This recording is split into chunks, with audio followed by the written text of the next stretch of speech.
You ask Tiger to calculate. This deals with finding the midpoint between 2 points.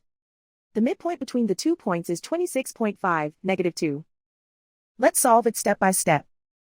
Plot the 2 points and calculate the midpoint using the formula.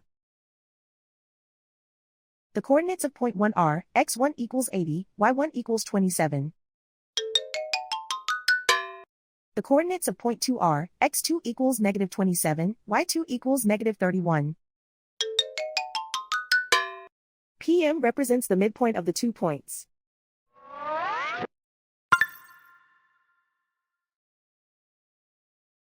Use the x values in the midpoint formula to find the midpoints x.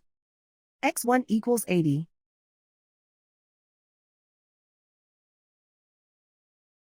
x2 equals -27.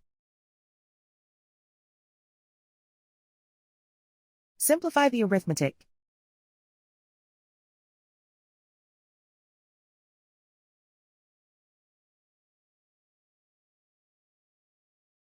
Use the y values in the midpoint formula to find the midpoints y.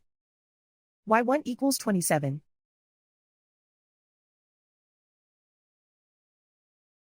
y2 equals -31.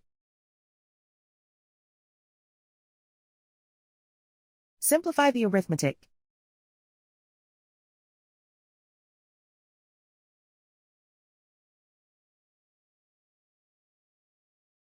And so, the midpoint is 26.5, -2.